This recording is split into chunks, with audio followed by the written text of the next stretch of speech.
4 hace referencia a la forma de cómo nosotros podemos acceder, cómo se da el acceso de los diferentes dispositivos a la red a través de los medios de comunicación. Vamos entonces a hacer referencia a los protocolos de capa física, a los diferentes medios de red, los protocolos de la capa de enlace de datos, donde realmente se da el trabajo de tener un acceso al medio y de qué manera nosotros podemos tener ese control de acceso al medio.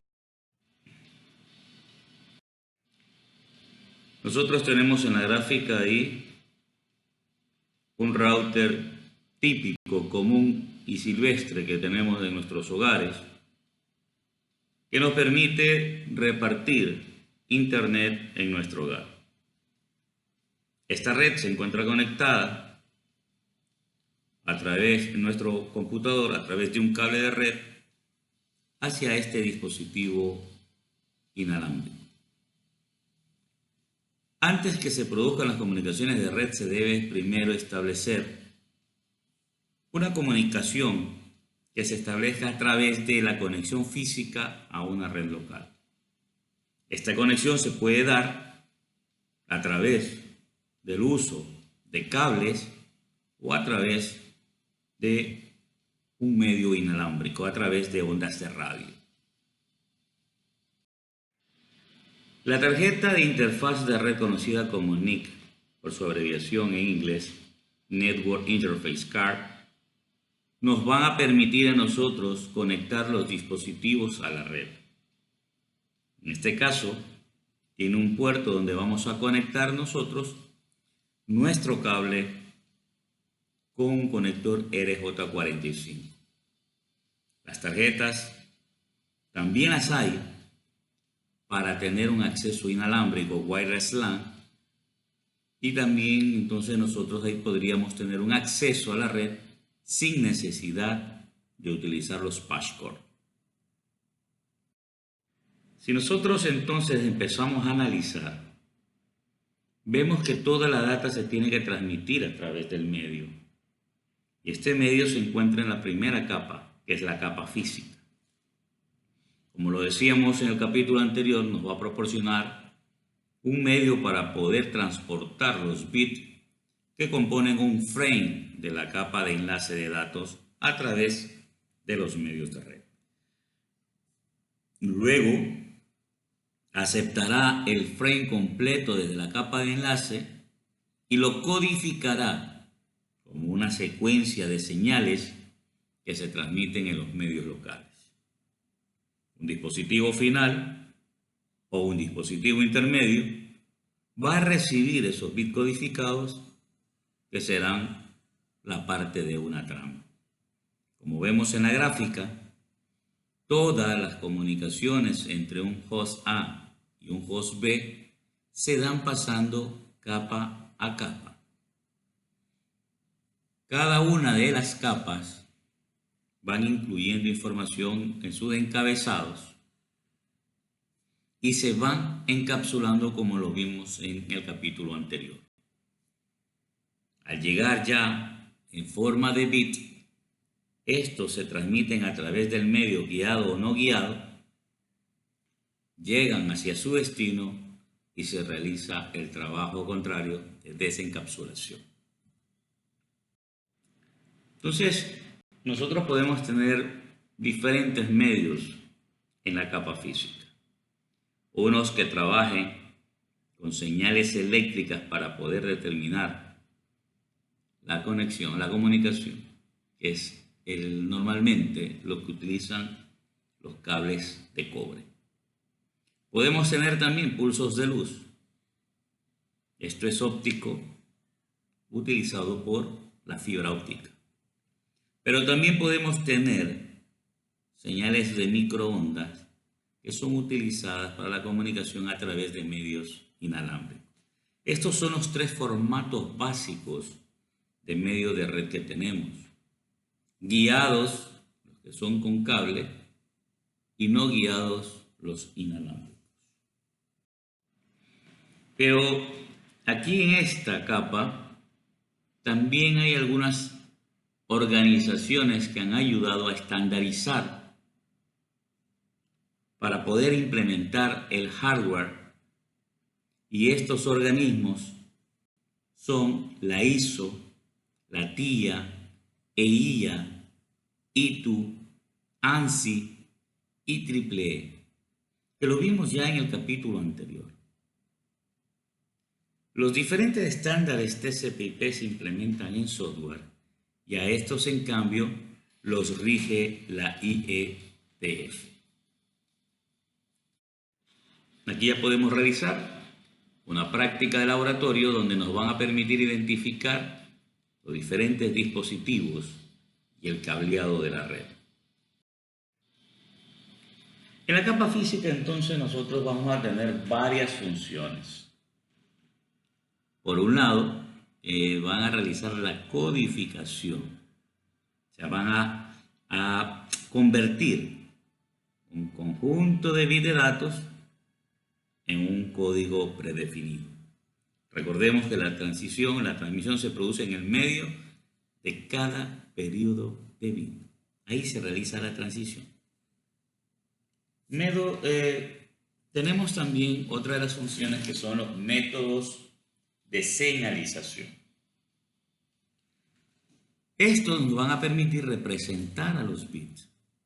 También lo mencionamos en el capítulo anterior. Los estándares de la capa física deben definir qué tipo de señal representa un 1 y qué tipo de señal representa un 0. Un pulso largo puede representar al 1 lógico, mientras que un corto al 0. Aquí tenemos entonces también que considerar, sobre todo en las transmisiones que tengamos nosotros inalámbricas, las modulaciones, que es el proceso por el cual la característica de la onda modifica a otra onda.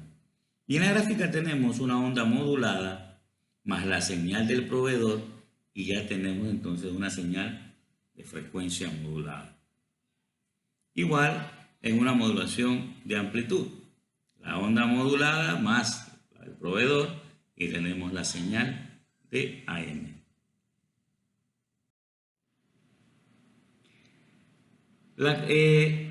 El ancho de banda es uno de los términos que siempre vamos a estar escuchando. Y entonces tenemos que tener claro qué representa un ancho de banda. Es la capacidad de un medio para poder transportar datos. Esto quiere decir, y haciendo referencia, que nosotros podemos tener una vía, una carretera, que mientras ésta sea más amplia, mayor cantidad de vehículos y a mayor velocidad se van a poder desplazar. El ancho de banda digital mide la cantidad de los datos que pueden fluir de un lugar hacia otro en un determinado periodo de tiempo. Muchas veces el ancho de banda lo relacionan con la velocidad a la que viajan los bits, pero esto no está bien. En Internet, de 10 megabits por segundo, de 100 megabits por segundo, los bits se envían a la velocidad de los pulsos eléctricos. La diferencia del número de bits que se transmiten por segundo. Entonces no tenemos que ir confundiendo aquí. Recordemos que la velocidad está dada en hercios. Tenemos un cuadro de la unidad de ancho de banda, bit por segundo, kilobit, megabit, gigabit, terabit, y su respectiva equivalencia. Pero muchas veces, cuando estamos contratando un servicio de Internet, el proveedor nos indica que tiene una velocidad de descarga, otra velocidad de carga, una velocidad tanto de subida, otra de bajada. Y además, esto nos va a permitir a nosotros medir cuál es la transferencia de bits por los medios durante un periodo determinado de tiempo. Normalmente no coincide el ancho de banda que se encuentra especificado en las implementaciones de la capa física, debido a que Muchas veces, como es un canal compartido, hay mucho tráfico, o depende también del tipo de tráfico, o la latencia creada por los dispositivos de red encontrados tanto en el origen como en el destino. Este término latencia lo que a nosotros nos va a indicar es cuánto demora en entrar y salir por un puerto del dispositivo, el paquete. El rendimiento real entonces representa el rendimiento sin esa sobrecarga de tráfico para establecer sesiones, reconocimientos y encapsulamientos. Nosotros podemos visualizar ahí la parte posterior de un dispositivo donde tenemos una variedad de tipos de interfaces y puertos disponibles. Este es un router 1941 de la familia Cisco. Tenemos nosotros una densidad de puertos para la comunicación Fast Ethernet. Tenemos unos puertos para conectores USB para poder nosotros descargar a lo mejor la imagen o volverla a cargar la imagen del Cisco IOS o de la información de flash. Tenemos interfaces Gigabit Ethernet. Tenemos puertos de administración que decíamos puede ser de consola, SSH, interfaces SHDSL. Bueno, dependiendo el tipo de dispositivo, vamos a tener también la variedad de puertos. Recordemos que los puertos son modulares. Esto quiere decir que podemos ir aumentando de acuerdo a nuestra necesidad. Pues entonces, si nosotros tenemos claro estos términos, ya podemos entrar a analizar cuáles son esos medios guiados o no guiados que me van a permitir conectar dos hosts. Vamos a ver los guiados a través de medios de cobre y sabemos que en el cobre lo que van a estar corriendo son impulsos eléctricos. La atenuación se va a dar en virtud de cuán más lejos viaje la señal. Más lejos aumenta más la atenuación, quiere decir que la potencia va disminuyendo. Todos los medios de cobre deben seguir varias limitaciones estrictas en consideración al término de la distancia. También hay una interferencia electromagnética o de radiofrecuencia que va a estar distorsionando y dañando señales de datos que se van a transportar por este tipo de medio. Para poder contrarrestar esto, ¿qué es lo que hacen los cables? Muchas veces los envuelven con un blindaje metálico, aparte de que los hilos se encuentran entrelazados. Otra característica tiene que ver con la comunicación. La comunicación muchas veces se daña, se perturba por los campos eléctricos o magnéticos de una señal en un hilo a la señal de un hilo adyacente. Para poder disminuir o cancelar este tipo de perturbaciones, los pares de hilos de circuitos opuestos se encuentran trenzados. Es lo que decíamos hace un momento. Ahí tenemos nosotros, utilizando cobre, diferentes tipos de cables. Cable par trenzado no blindado, el más utilizado, UTP. Cable par trenzado blindado, STP. Y el cable coaxial, que ya salió hasta de la norma y lo que más se hace ahora utilizarlo es para antenas. Pero en su tiempo tuvo un auge grande que permitía la comunicación de equipos en una red a velocidades bajas. ¿Cuáles son las características que nosotros encontramos en estos medios guiados? Por un lado, podemos nosotros indicar que el cableado UTP par trenzado sin blindaje es el más utilizado.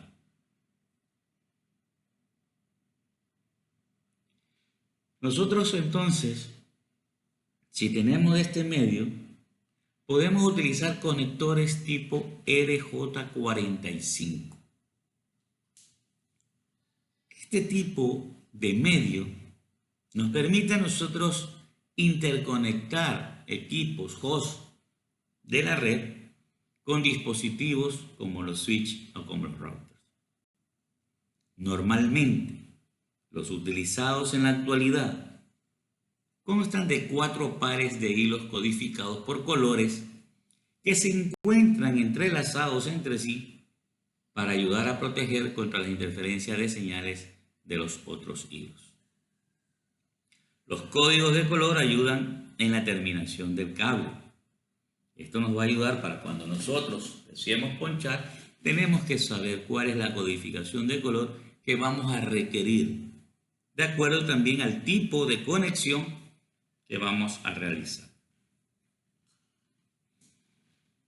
Tenemos entonces, si nosotros visualizamos la gráfica, este tipo de cable par trenzado no blindado cuenta con una envoltura exterior que lo que hace es proteger el cable de un daño físico. Trata de protegerlo de los roedores. Ya dentro tenemos a los hilos en sí que se encuentran entrelazados para proteger la señal de las interferencias EMI. Cada uno de estos hilos cuentan también con un aislamiento plástico codificado por colores que los permite aislar eléctricamente a los cables de entre sí e identificar a cada uno de los pares y saber cuál es la función de cada uno de ellos. Muy similar tenemos al cable par trenzado STP, con la diferencia que tiene una envoltura adicional, un blindaje adicional. Entonces brinda mayor protección contra el ruido. Obviamente, esto aumenta su costo y es un poco más difícil de instalar. Los conectores siguen siendo similares, RJ45, y va combinando las diferentes técnicas de blindaje para poder disminuir, contrarrestar, evitar las interferencias de radiofrecuencia y electromagnéticas. El trenzado de los hilos también ayuda a contrarrestar los problemas de comunicación. Siguen igual que el UTP, siendo 4 pares de hilos, y cada uno de estos se encuentran empaquetados con un blindaje de hoja metálica, y luego el conjunto se va a empaquetar con una malla tejida o una hoja metálica. Son las diferencias que se tienen, por eso que te brinda mayor protección, pero aumenta su costo. El otro es el cable coaxial, un conductor de cobre utilizado para transmitir señales electrónicas. Tienen un aislamiento plástico flexible que rodea el conductor del cobre. Sobre este material aislante, sobre este aislamiento plástico, hay una malla de cobre tejida o una hoja metálica que actúa como el segundo hilo en el circuito y como blindaje para el conductor interno, que es el que realmente va a llevar la señal. La totalidad del cable está cubierta con revestimiento para evitar daños físicos menores, una mayor protección también contra los roedores.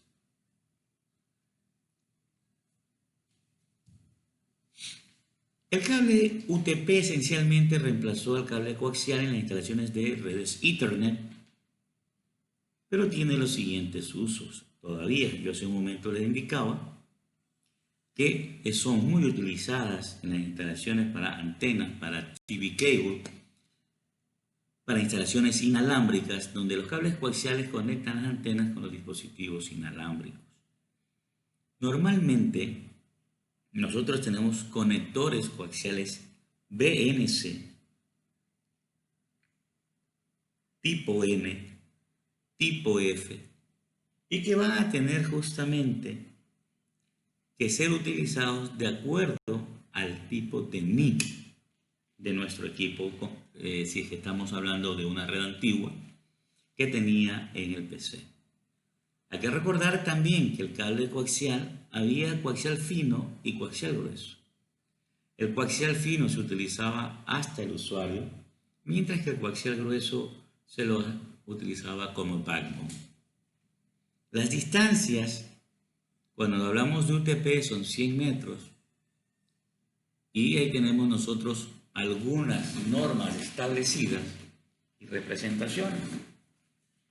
En el cable coaxial, en cambio, nosotros representamos 100 base 2 y 100 base 5. 100 base 2 a un cable coaxial fino de 100 megabits por segundo banda base y que de la distancia llegaban hasta 150 metros. 10 base 5, un cable coaxial grueso de 10 megabits por segundo, banda base, y que podíamos llegar hasta 500 metros. Entonces, el 10 significa, ¿sí?, cuál es el ancho de banda. El último dígito significa la distancia y la base significa el tipo de banda que se utiliza en la comunicación. En par trenzado, en UTP, igual tenemos nosotros 100TX, podemos tener que indica ahí 100 megabits por segundo, una transmisión de par trenzado. Igual hay representaciones con la fibra que vamos a ver más adelante. Y bueno, tenemos que ir conociendo y recordando todas esas nomenclaturas. Todos los cables, por el medio que sea, si son a través de cobre o si son a través de pulsos de luz, deben tener siempre seguridades. No pueden estar muy juntos, tienen que estar separados. El cableado de datos con el cableado eléctrico, si están juntos con el cableado eléctrico, va a haber siempre pérdida de paquetes porque va a haber interferencias. Deben cumplirse siempre códigos de seguridad.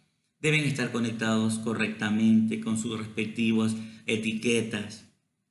Las instalaciones deben estar siendo revisadas constantemente. El equipo debe estar conectado a instalaciones a tierra para evitar esos picos y sobrevoltajes que se pueden dar.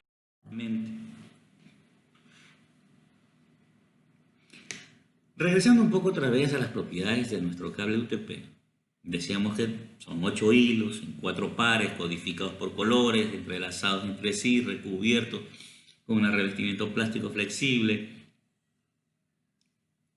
Es más fácil de manipular, lo que ayuda también a ser una ventaja durante la instalación. Estos cables no utilizan blindaje para contrarrestar los efectos de interferencia electromagnéticas ni tampoco las interferencias de radiofrecuencia. Pero aquí tenemos que considerar que cuando dos hilos en un circuito eléctrico están cerca, los campos magnéticos son exactamente opuestos entre sí y se anulan.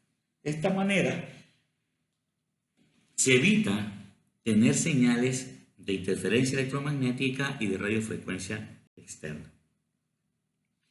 Por eso es que nosotros vemos que se encuentran entrelazados y juntos los hilos. La cantidad de vueltas por par de hilos va a variar para mejorar aún más el efecto de cancelación de los pares de hilos del circuito. Mientras más se encuentren estos hilos entrelazados, ayudará a reducir justamente esos tipos de cancelación. Observe en la gráfica que el par naranja-blanco está menos trenzado que el par azul-blanco. Cada uno tiene una cantidad de entrelazamientos, de trenza. Aquí tenemos un poco de historia. Por un lado, recordemos que teníamos nosotros categoría 3 que nos ayudaba para comunicaciones sobre todo de voz. Y ahí hay unas normas como la TIA 568 que nos ayudan a manejar los estándares de cableado para instalaciones en redes LAN. El cable de categoría 3, como decía, se utilizaba para la comunicación de voz y mayormente para uso de líneas telefónicas con conectores RJ11. Luego ya tenemos categoría 5, 5E, que son bastante utilizados en las redes para la transmisión de datos. Los 5, categoría 5, admitían velocidades de 100 megabits por segundo y hasta velocidades de 1000 megabits por segundo. Pero no se recomienda porque se está forzando para lo que realmente fueron creados. En cambio que las 5E sí admiten fácilmente velocidades de 1000 megabits por segundo. La categoría 6 del cable UTP también es utilizado para transmitir datos. Cuenta con un separador entre cada par de cables que permite que funcione a velocidades más elevadas, poco más duro que el 5 y el 3 que eran más flexibles. Admite velocidades de 1000 megabits por segundo hasta 10 gigabits por segundo, aunque tampoco se recomienda forzarlo a los 10 gigabits por segundo.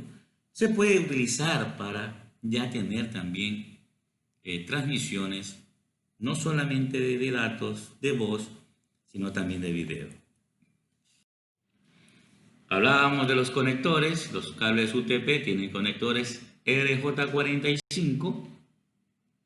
El estándar que se utiliza es TIA 568, que hay dos variedades, tanto A como B, que se tendrán que utilizar de acuerdo a los lugares donde se van a realizar las instalaciones, si son para edificios de telecomunicaciones o si son simplemente para hogares residenciales.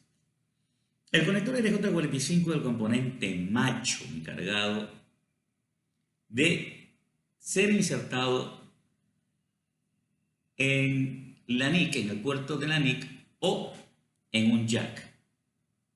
Estos jacks son conocidos como socket RJ45, donde cada uno de los hilos van a ser introducidos en diferentes orificios. Para que ya solamente el otro cable, el otro patch cord, pueda ser introducido en este socket. Entra ahí entonces el conector RJ45 y se inserta en el socket o jack. Este socket o jack es tipo hembra. Como el conector RJ45 es macho, entonces se da tranquilamente la adaptación. Hay que revisar también y tener en cuenta que los medios de cobre tengan una buena terminación cuando son ponchados. De esa manera se va a garantizar un mejor rendimiento y también se evitará que los roedores hagan de las suyas con los hilos. Nosotros tenemos ahí entonces, hablábamos de una norma para cableado de 568A y 568B. Si tenemos nosotros en ambos extremos 568A o en ambos extremos 568B, vamos a tener un cable directo de Ethernet. Si en un extremo tenemos 568A y en otro extremo tenemos 568B, tendremos entonces un cable cruzado. ¿Para qué nos sirve un cable cruzado? Para conectar dos equipos como que estuvieran en red ya y puedan compartir recursos. También para conectar dos dispositivos intermedios, es decir, un switch a un switch, un router a otro router. En cambio, que el cable directo, ese lo utilizamos nosotros como un patch cord para conectar un host de red a un dispositivo, ya sea a un switch, a un hub o al mismo router. Adicionalmente, nosotros podemos tener un cable de consola, que en los laboratorios lo vamos a encontrar de un color celeste, turquesa, que son propios de Cisco, y nos va a permitir a nosotros conectar el puerto serial de una estación de trabajo al puerto de consola de un router, utilizando un adaptador que sale del puerto serial del computador TV9 hacia un conector RJ45. Cuando ya nosotros tenemos ponchados nuestros medios, cuando nosotros hacemos la instalación de los patch cord sobre ya los diferentes patch panel, podemos nosotros también medir las pruebas, hacer un mapa de cableado, medir la longitud del cable, si es que hay pérdida de señal por atenuación, si es que hay un crosstalk, y todo esto lo podemos medir a través de unos testeadores LAN que muy fácilmente se los puede encontrar en el mercado. Ya con esto podemos realizar nosotros una práctica armando un cable cruzado Ethernet, que lo vamos a realizar en una práctica guiada que está ya colgada también el material en la nube. Con eso hemos visto nosotros todo lo relacionado brevemente a lo que es cobre. En la parte óptica está siendo utilizado el cableado óptico en 4 tipos de industrias actualmente. Muchas redes empresariales, muchas redes de fibra a la casa, FTTH, fibra hasta la casa que nos están dando ya los proveedores, redes de largo alcance, redes por cable submarino. Y lo bueno de la fibra es que nos permite transmitir datos a distancias mucho mayores cuando utilizábamos el cobre. Y los anchos de banda también son superiores. Ya no hay mucha atenuación. Son inmunes a las interferencias electromagnéticas y de radiofrecuencia. Son utilizadas para interconectar diferentes dispositivos de red. Los hilos son muy, pero muy flexibles, muy delgados, extremadamente delgados, transparentes. Son de silicio, de vidrio muy puro, ¿sí? Como el grosor de un cabello humano.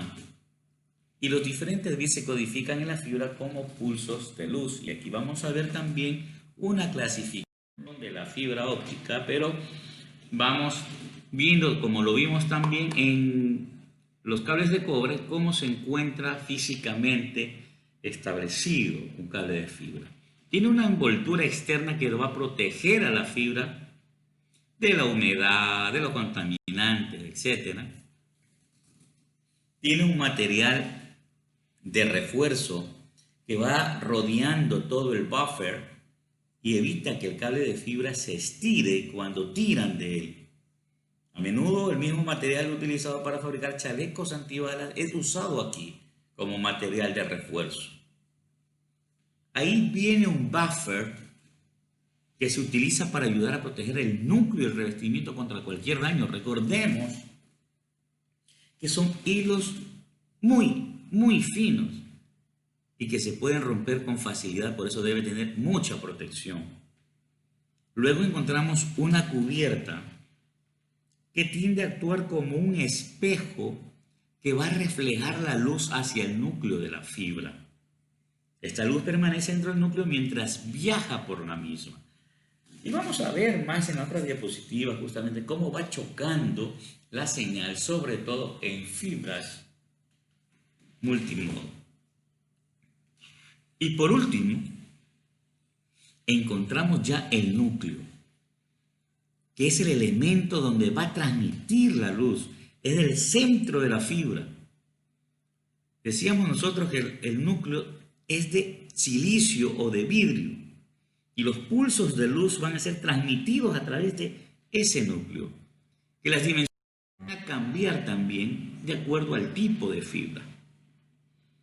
Si nosotros hablamos de una fibra monomodo, se va a utilizar la luz láser y esta va en una sola trayectoria recta. El núcleo varía de 9 a 10.5 micrones. El revestimiento, el clouding, es de 125 micrones de diámetro. Tiene un revestimiento polimérico. Entonces, es muy pequeño el núcleo, menor dispersión porque es pequeño y no tiene por dónde escapar la luz. Apto para aplicación a larga distancia, sobre todo para backbone vertical. Utilizamos láser como luz y como lo decía, como backbone, como troncales de campus para distancias de varios miles de metros. La fibra multimodo es en cambio utilizada como backbone horizontal y como vemos en la gráfica permite que varias trayectorias vayan teniendo la luz porque esta entra y choca y se refracta sobre el núcleo. El núcleo aquí ya no es de 9 micrones sino de 50 a 62.5, es un núcleo más grande. El revestimiento es el mismo, el clouding de 125 micrones, ¿sí? Y un revestimiento externo. Entonces, ahí tenemos que ya no son láser el que se transmite, sino que va a ser luces LED. Los que estén entonces por un lado un diodo emisor de luz, la fibra, y por el otro lado ese diodo tiene que tener un receptor, un fotodiodo.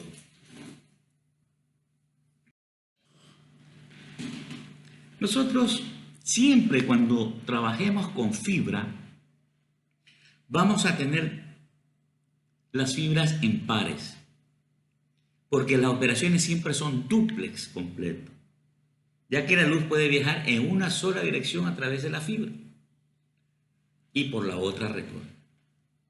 Hay diferentes conectores ST, SC, LC, de multimodo duplex, LC simplex, que se van denominando de acuerdo al conector que van teniendo y al mecanismo que van utilizando. Por ejemplo, el ST bloquea de forma segura con una tapa a rosca, que no permite que se mueva fácilmente cuando ya nuestra fibra se encuentra conectada. Y así, cada uno de sus conectores tiene sus características propias. El conector amarillo corresponde a los cables monomodo, los naranja multimodo. Siempre tendrán una protección adicional conocidos como capuchones de plástico cuando no se utilizan. ¿Para qué? Para que no les entre polvo, para que no se pueda dañar los hilos de fibra.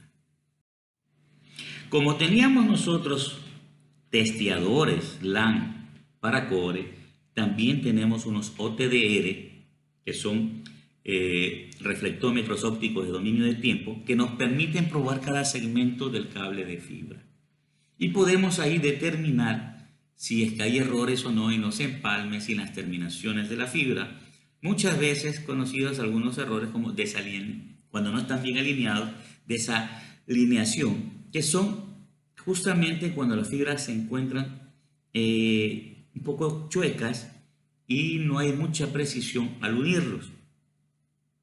Cuando también tenemos separación de los extremos, es otro de los problemas que podemos encontrar. No se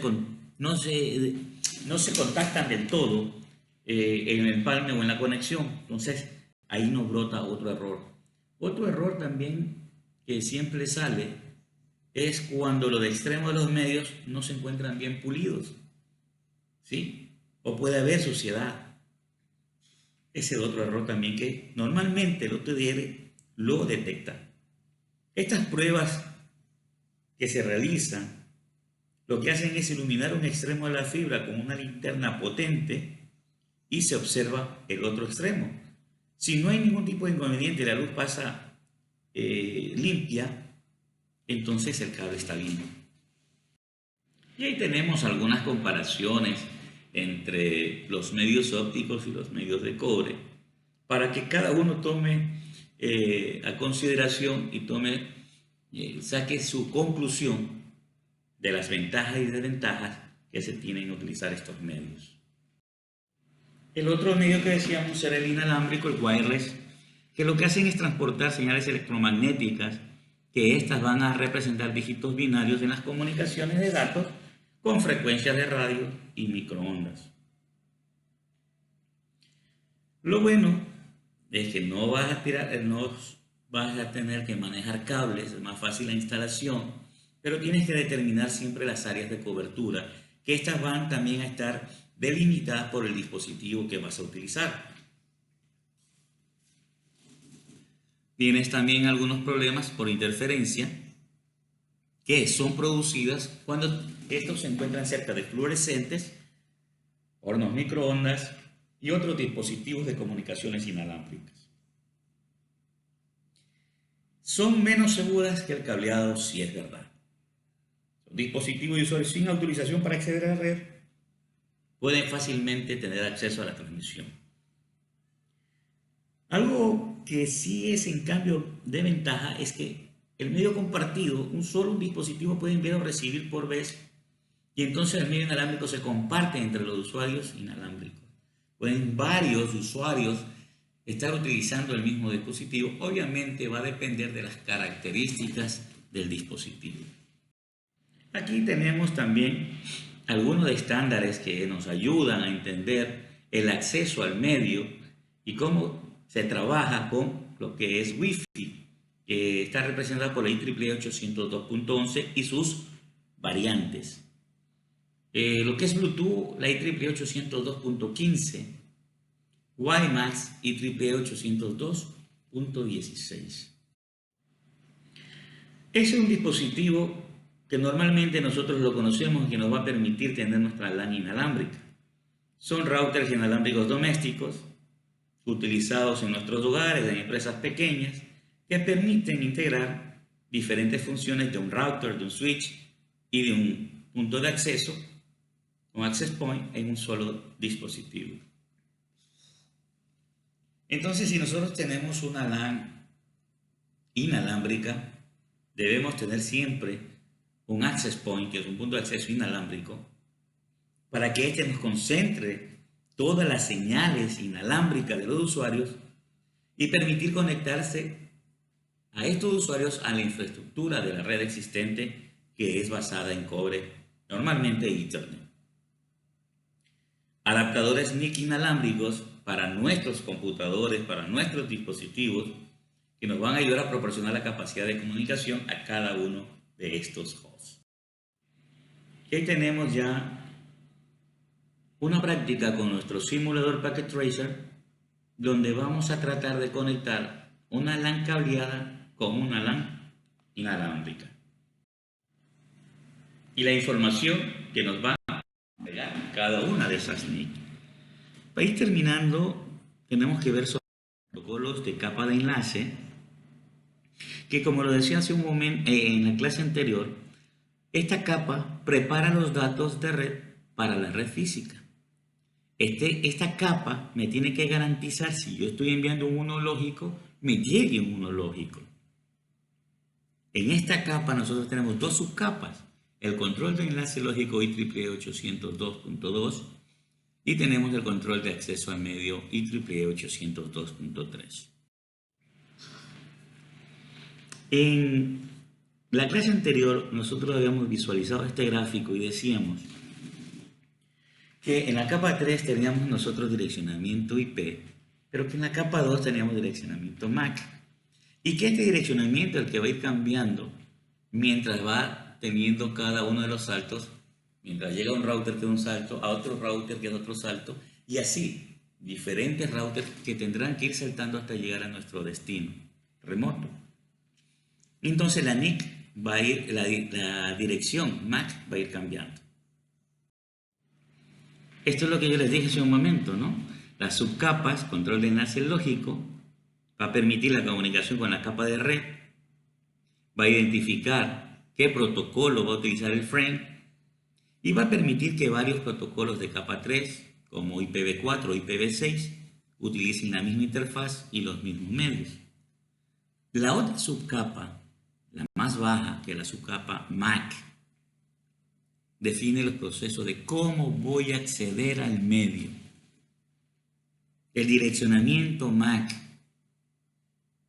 que es el direccionamiento que vamos nosotros a manejar en la capa 2,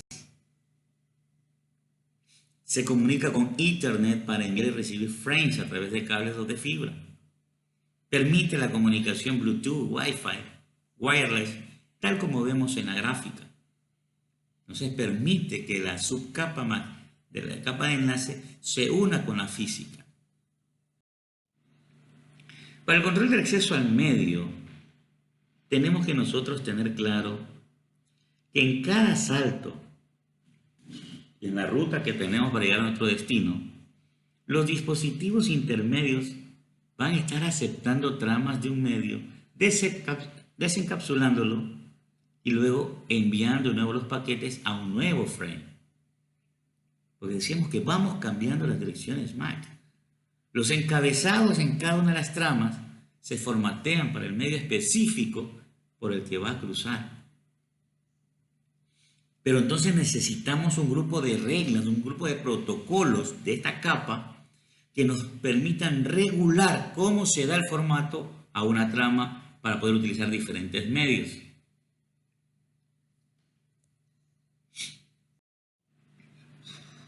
Y ahí tenemos entonces que por cada salto, por cada dispositivo que voy encontrando en la ruta, se debe aceptar la trama proveniente de un medio, desencapsular la misma, volver a encapsular el paquete en una trama nueva y reenviar la nueva trama adecuada al medio de ese segmento.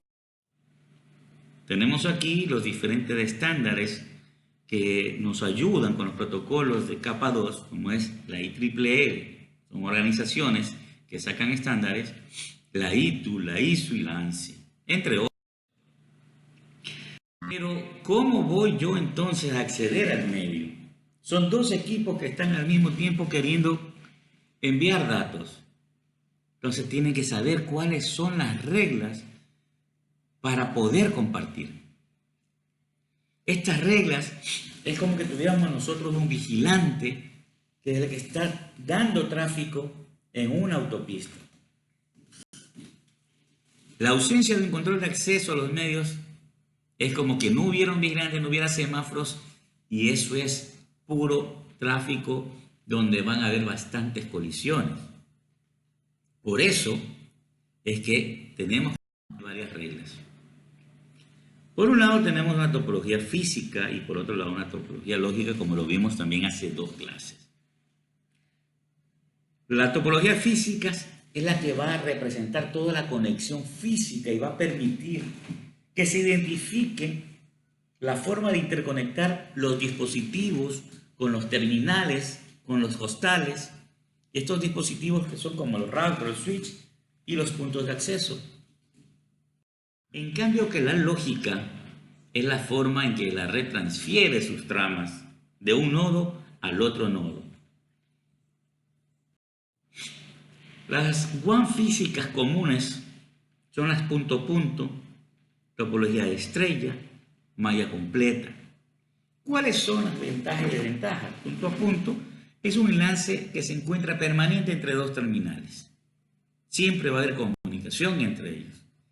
Una estrella es un sitio central donde se interconectan sitios de sucursales mediante varios enlaces punto a punto. Se cae un punto, no importa, no pasa nada si un nodo se cae, el resto sigue funcionando. Pero ¿qué pasa si se cae el nodo principal, el nodo que está interconectando? Se caerá toda la red. Una topología en malla proporciona alta disponibilidad, pero se van a necesitar full recursos de memoria, etcétera, porque va a estar siempre conectados todos contra todos. Aquí los costos administrativos van a ser altos.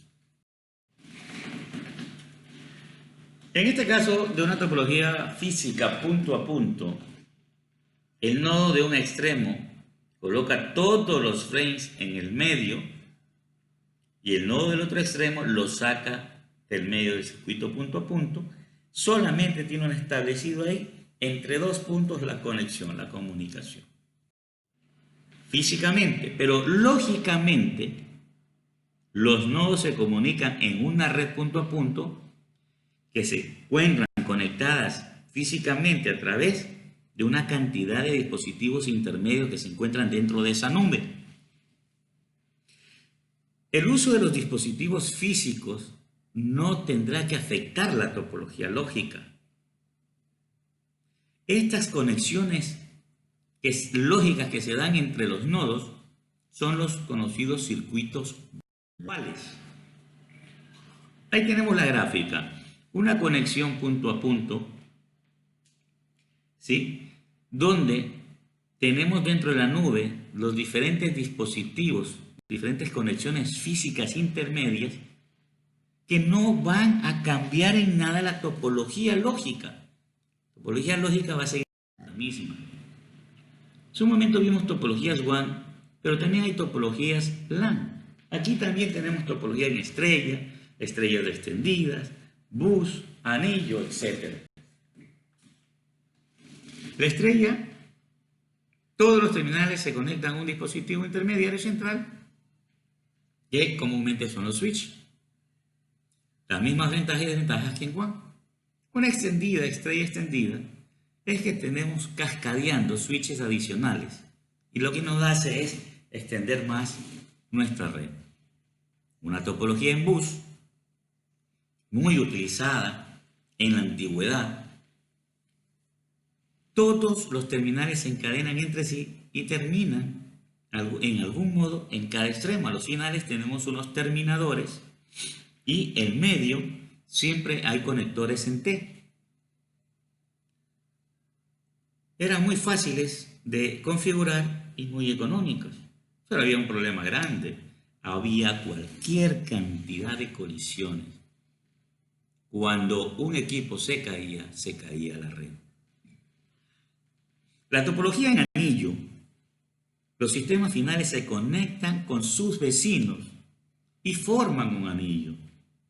No quiere decir que físicamente los tengamos así, sino que el último se conectaba con el primero nuevamente. Aquí hay una ventaja, como fluye siempre en un solo sentido la señal, no hay colisiones. Nosotros tenemos diferentes tipos de comunicaciones, semiduplex, duplex completo, y todo tiene que ver con la forma como están transmitiendo y recibiendo, ¿sí?, los medios. Cuando nosotros los dos dispositivos transmiten y reciben en los medios, pero no pueden hacerlo de manera simultánea, se dice que es un duplex medio o semiduplex. Son utilizadas en topologías de bus antiguas y en direcciones externas. Las redes wireless LAN operan así en hub duplex. Un duplex completo o full duplex, los dos dispositivos transmiten y reciben al mismo tiempo. El caso anterior, un ejemplo, los walkie-talkie. En este caso, un ejemplo, una llamada telefónica. Nosotros tenemos acceso entonces al medio y vamos a tener que considerar que los nodos funcionan en un modo hub duplex. Todos compiten por el uso del medio, pero solo uno puede enviar a la vez. Y ahí entonces donde asoman los accesos. Normalmente en Internet, ¿qué es lo que se da? Todos escuchan que el canal está vacío. Si se encuentra vacío, en ese momento envían. ¿Qué pasa si dos al mismo tiempo escuchan que se encuentra vacío, se encuentra libre el canal? Ahí el problema. Dos al mismo tiempo escucharon el canal libre. ¡Pum! Colisión. ¿Qué hace entonces? ¿Qué se hace ahí? Ahí entonces hay que utilizar algunos algoritmos en los cuales se van determinando tiempos y al uno le permiten un tiempo y al otro en otro tiempo escuchar el canal. Son algoritmos de postergación que se utilizan en esos momentos. En el caso de una red token ring es diferente, porque el token va preguntando uno por uno quién desea enviar, quién desea hacer uso del medio. En este sentido, el momento que alguien levanta la mano y dice yo, el token le llega, él pone su información en el medio y este va también al siguiente equipo preguntando si él es el destino. Si no es el destino, pasa al siguiente, hasta que llega al que sí es el destino. Toma la información y regresa el token al medio. ¿Hasta cuándo? Hasta cuando llega al equipo que puso la información en el medio y este destruye el token. De esa manera deseamos por siempre que los anillos no van a tener colisiones. Entonces, lo que estamos hablando ya lo resume aquí con el acceso en la Internet, que está si los dos dispositivos transmiten al mismo tiempo, se da la colisión, etc. Ya está aquí lo que vamos a conversar. Sysma-CA es en cambio un método para detectar si el medio está libre.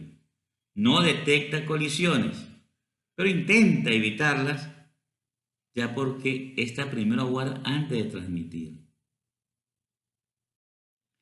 Pero tanto hablamos la trama. ¿Qué es una trama?